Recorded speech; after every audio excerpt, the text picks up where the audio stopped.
प्यारे बच्चों, आज हम कक्षा 8 का पहला चैप्टर का जो प्रश्नावली 1.1 है 1.1 उसका क्वेश्चन नंबर 4 और क्वेश्चन नंबर 5 सीखेंगे। इससे पहले मैंने आपको क्वेश्चन नंबर 1, 2 और 3 सिखाए थे, जिनको आप पीछे की वीडियोज़ में देख सकते हैं। तो क्वेश्चन नंबर 4 को हम सबसे पहले पढ़ते हैं और समझते हैं कि इसमें क्या दिया हुआ है और हमसे क्या पूछा गया है। तो निम्नलिखित के गुणानात्मक प्रतिलोम ज्ञात कीजिए। तो बच्चों, इसमें पूछा गया है गुणानात्मक प्रतिलोम। -13 नंबर 2 -13/19 1/5 -5/8 और गुणा -3/7। इस तरह से ये कुछ रकम हमें दी गई हैं और इनका गुणानात्मक प्रतिलोम ज्ञात करना है। तो हमें सबसे पहले ये पता होना चाहिए कि गुणानात्मक प्रतिलोम क्या होता है। तो जैसे कि आपने देखा कि गुणानात्मक प्रतिलोम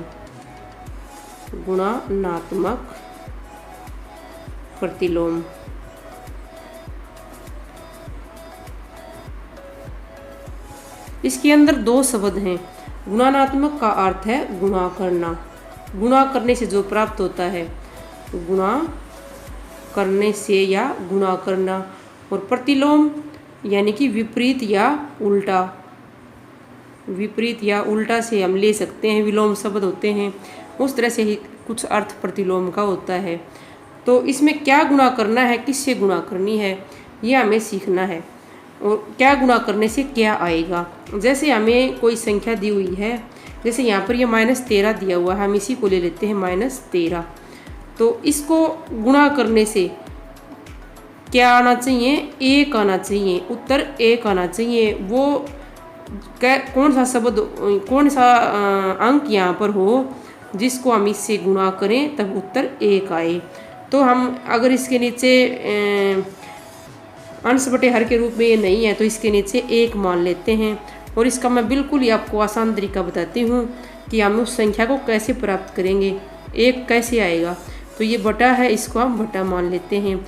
जो ये अंश है ऊपर, इसको हम यहाँ पर हर बना देते हैं। बहुत ही आसान सी ट्रिक है, इसको अपनाकर आप इसको सीख सकते हैं। भिन्न है, इसको आप अंश बना दें यहाँ पर, फिर इसको हम काट देते हैं। -13 एक बार जैसे माइनस का निशान नहीं आएगा, या एक बार, और -13 एक बार, तो यहाँ पर 1 एकम 1 आ गया ना, 1। तो इस तरह से हम 1 निकाल सकते हैं किसी संख्या को उसके गुणात्मक प्रतिलोम से गुणा करने पर। इसी तरह से जैसे हमने कोई अक्षर ले लिया 5, तो 5 को गुणा करने से, 5 को ऐसे गुणा करने से 1 आ जाए, कितना उत्तर आ जाए, 1। तो वो संख्या होती है जो जिसको गुणा करने से 1 आएगा, वो गुणात्मक प्रतिलोम होता है। तो 5 के नीचे कुछ नहीं है तो हम 1 मान लेते हैं, या 5/7 ऐसे ले लो आप। 1 का हम पहले भी कर चुके हैं, 5/7। तो बटा का ऐसे बटा ले लो, जो यहाँ पर अंश है उसको आप यहाँ पर हर बना लो, और जो ये हर है इसको आप यहाँ पर अंश बना दो। अंश बटा हर भिन्न होती है ना, वो उस भिन्न के अंश और हर को आपको बदलना है। तो 5 एकम 5, 5 एकम 5, 7 एकम 7, 7 एकम 7, तो उत्तर आ जाता है 1। तो 5/7 का किससे आया उत्तर 1, किसको गुणा करने से आया, 7/5 को। तो 5/7 का गुणानात्मक प्रतिलोम क्या हुआ बच्चों, 7/5। तो इस तरह से आप बड़ी आसानी से इन सवालों को कर सकते हैं।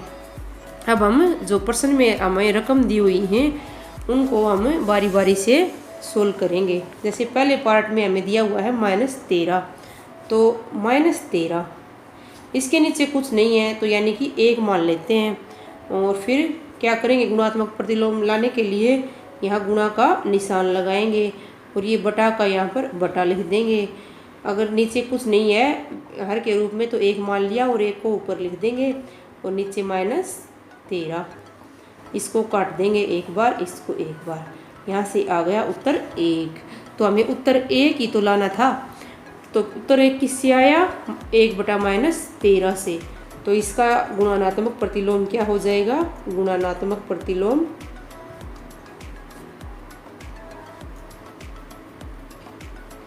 बराबर है 1/-13। अभी दूसरे सवाल की तरफ बढ़ते हैं। ये यहाँ पर दिया हुआ है -13/19। तो फिर से -13/19 को लिखना है।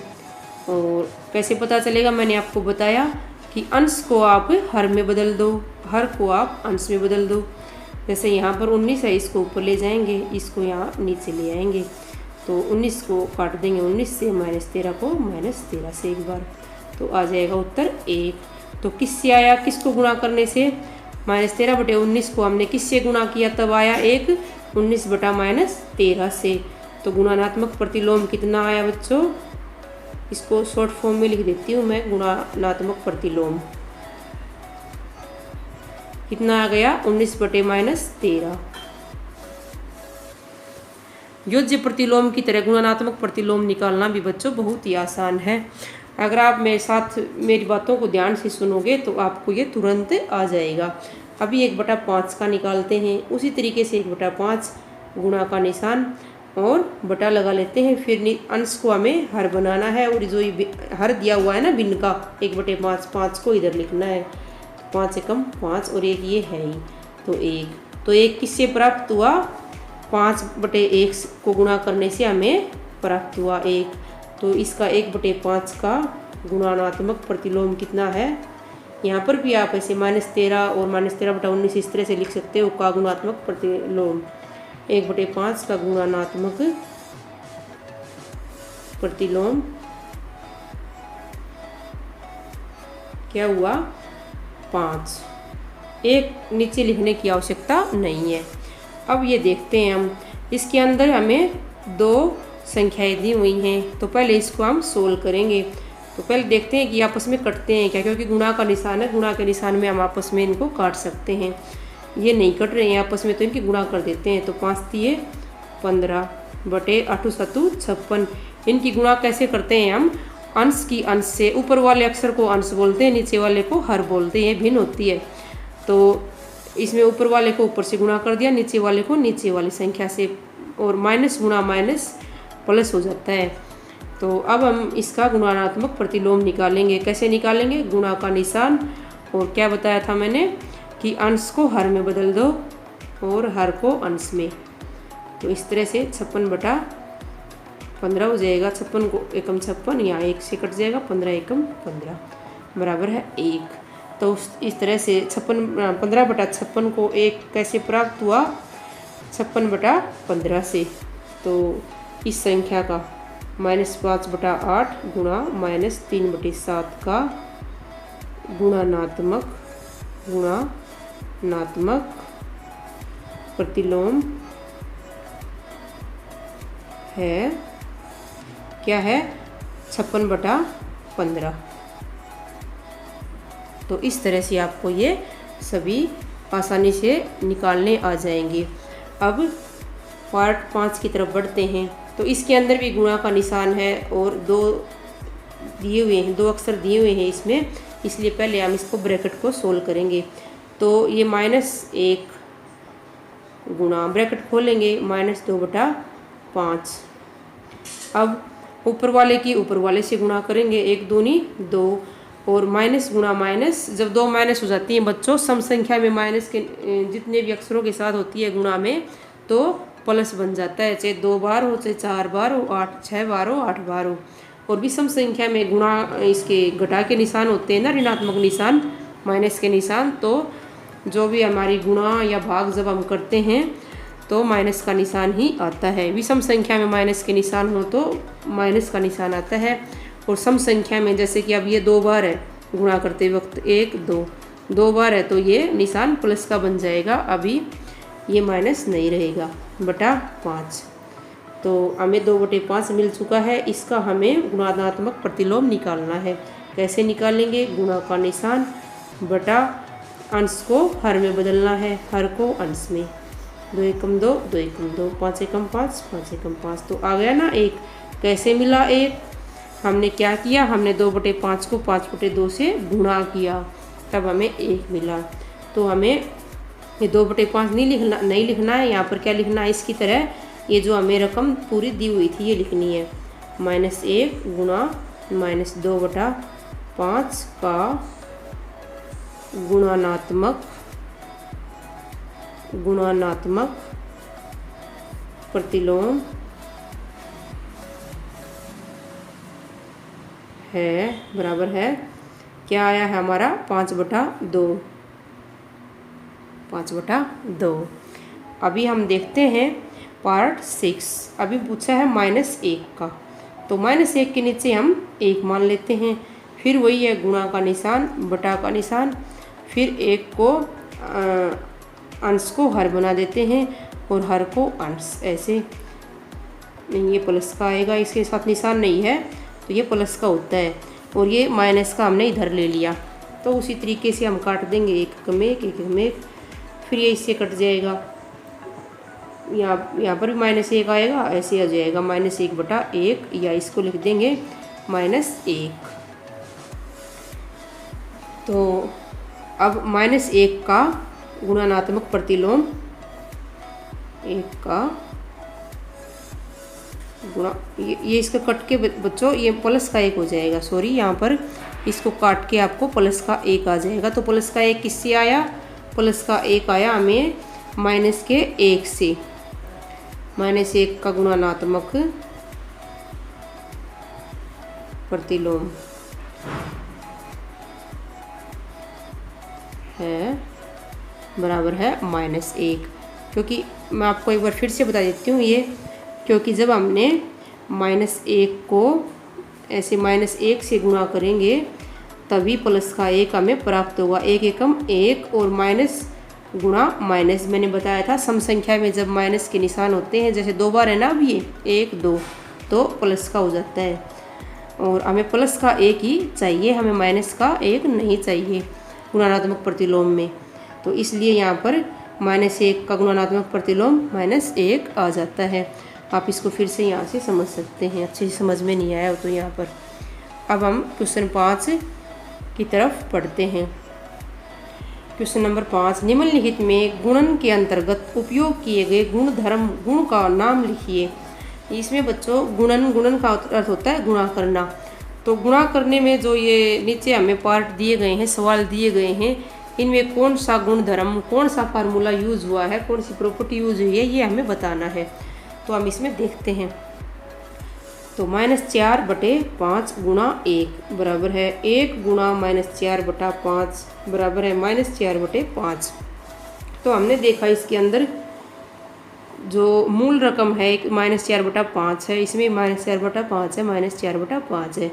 यहाँ पर इसको 1 से गुणा किया गया है। पहले ये भिन्न लिखी हुई है -4/5, फिर इसको 1 से गुणा किया गया है। इसमें 1 पहले ले लिया, फिर इसको गुणा किया गया है, फिर इसका उत्तर लिखा गया है -4/5। तो हमने देखा कि इसको किससे गुणा किया गया है, 1 से गुणा किया गया है। या तो हम किसी अंक को, किसी संख्या को 1 से गुणा करें, जैसे इसमें -4/5 को 1 से गुणा किया गया है, या फिर 1 को किसी संख्या या अंक से गुणा करें तो वो संख्या ज्यों की त्यों रह जाती है। जैसे -4/5 ज्यों की त्यों रह गई -4/5। यहाँ से भी इसको सोल्व करेंगे तो -4/5 ही आएगा, बराबर है 1 चौका 4। यहाँ पर भी -4/5 आएगा, ये -4/5 ही है। ये मैंने आपको बताया था अभी माइनस का निशान क्यों आएगा, 1 चौके 4। तो दोनों के जब हम ऐसे गुणा करते हैं इन दोनों की, तो एक बार है ना माइनस का निशान, तो विषम संख्या में होता है 1 3 5, तब माइनस का निशान आता है, और सम संख्या में होता तो नहीं आता। तो इसमें हमने क्या देखा कि हमने किसी संख्या या अंक को 1 से गुणा किया या 1 को उस संख्या से गुणा किया तो संख्या ज्यों की त्यों रह जाती है। तो ये गुण धर्म का नाम है बच्चों गुणात्मक तत्समक, गुणात्मक तत्समक तय अदत स मैं क। हम ये तत्समक शब्द कहीं और भी पढ़ते हैं बच्चों। आपने देखा होगा कि तत्सम शब्द, जो शब्दों की उत्पत्ति होती है तत्सम शब्द, तत्सम तत्सम तत्सम का अर्थ होता है ज्यों का त्यों। क्या अर्थ होता है तत्सम का, ज्यों का त्यों। अर्थात हम किसी अक्षर को किसी से गुणा करें तो वो ज्यों का त्यों रह जाता है, तो उसको बोलते हैं तत्समक। अब इसमें देखते हैं बच्चों, -13/17 गुणा -2/7 बराबर है -2/7 गुणा -13/17। तो इसमें हम देखते हैं कि एक बार इसे -13/17 पहले लिखा गया है, इसमें बाद में लिखा गया है। तो अगर हम इनको सोल्व करेंगे तो उत्तर एक समान ही आएगा। तो इसको बोलते हैं गुणन साहचर्य का नियम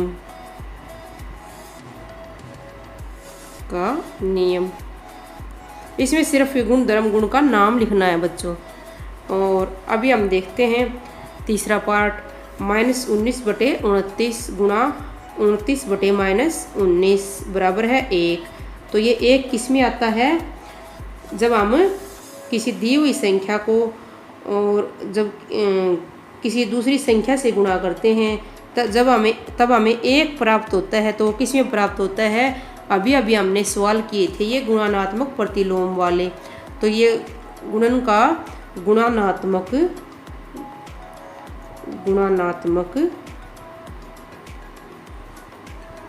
प्रतिलोम गुण है। तो इसके अंदर गुणात्मक प्रतिलोम गुण दिया हुआ है बच्चों कि जब हम इसको काटेंगे -19 1 -19 यहाँ 1 आ जाएगा, यहाँ पर भी 1 आ जाएगा, 1 बराबर है 1। तो इस तरह से यहाँ पर ये गुण दिया हुआ है। इनमें सिर्फ हमें इन गुणों के नाम बताने थे, फार्मूला के नाम बताने थे कि कौन सा गुण कौन सी प्रॉपर्टी दी हुई है।